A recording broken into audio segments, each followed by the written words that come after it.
Ever finished a guitar riff being all excited and then immediately dreaded the time of manually writing out the bass line note by note? Well, if yes, then in this video I'm going to show you how you can massively speed up this process. And for those who don't know me, my name is Lucas and I'm the founder of Modern Guitar Course. So let's now dive in. First, take your guitar, and once you're clear on the initial idea for your riff,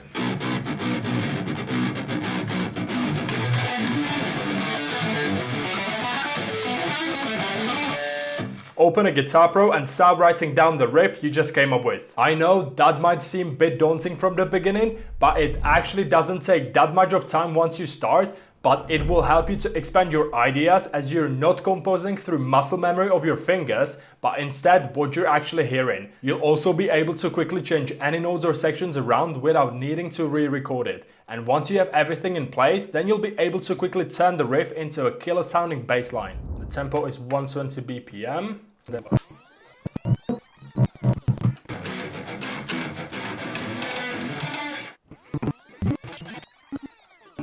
That's the first riff down.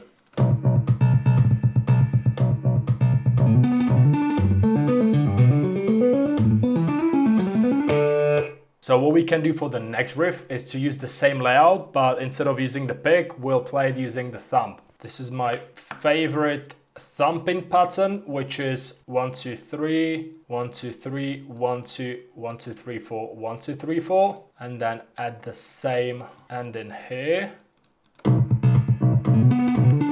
Then in here we follow the same pattern. So we have 1 2 3 1 2 3 1 2 1 2 3 4 1 2 3 4, which gives us the total of 16 notes in a bar. And let's repeat the same thing for the 5th fret, but then in here we can do some kind of slide and result in a similar harmonics, or that could work. Perfect, and now the only thing we need to do is to export it as a MIDI. Then open your DAW, and as you're now exactly clear on how your riffs should sound, let's record them. And once you're happy with recording, so let's put the guitar on the side and focus on the bass line. Even though the takes are not absolutely perfect, it'll be enough for what we need. So let's now drag the MIDI file from GuitarPro to any bass plugin of your choice. For this one, I'm using the Omnifig as it's the most versatile and perfectly suited for this riff.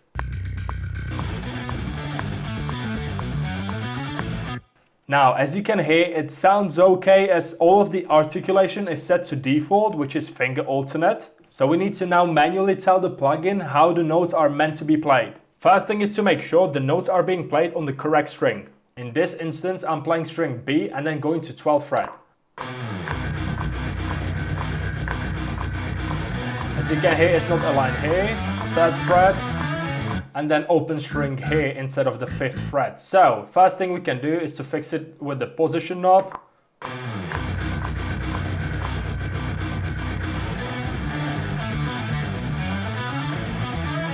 That fixed that, but still it's not being played on the 12th fret, so we now need to manually tell the plugin to do so. The way I do it is with MIDI transform and then random pitch, but instead of random I say fix and then, to anything you want. G8, operate, now copy, undo on the beginning of bar, and now we're here. Now let's open up the Omnibass and we can have a look that 4th B string is G8, F sharp A. So G8. I'm now just gonna make sure everything's being played at the correct fret and string.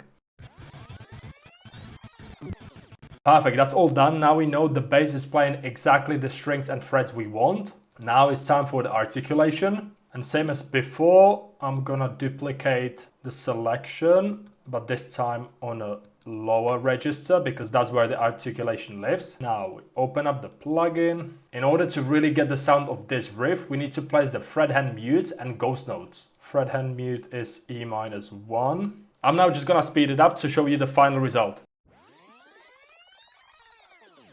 Alright, so this is how it sounds.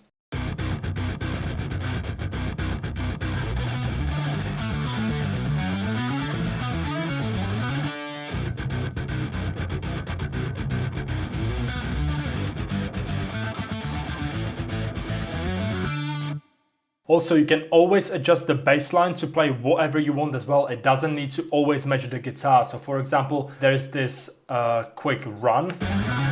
Maybe you can just simplify it to something like that. Now we've got the bass line in place, it's actually way easier to come up with a drum track as well. What I normally do is to select all of the notes that we're playing, then come to the MIDI transform again, but instead of random it's fixed, and then put it to something like, I don't know, C5, operate, now copy it, insert your drum track, paste the notes and place them into a kick slot. Now we just need to fill in some shells, something like that. And now you just place the snare wherever you like the sound of. Maybe we can do a little crazy bit here.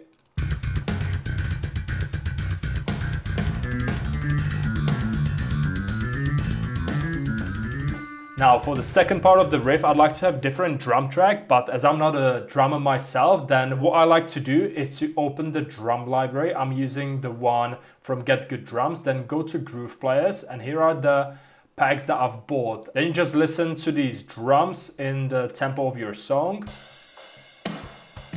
And then this is the one I decided on. And what we can do is to delete all of the kick here and then replace it with the notes from the bass. Let's see how that sounds.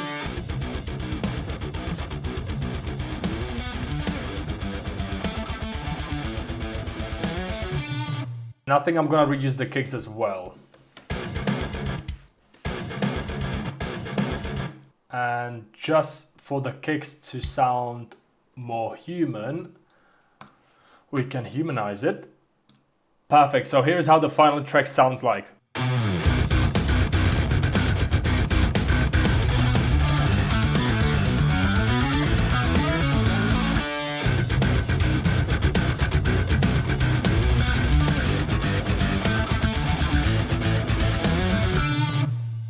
And that's all for this video. I hope it showed you how the whole process of writing a good bass line doesn't need to take forever and can actually be sped up.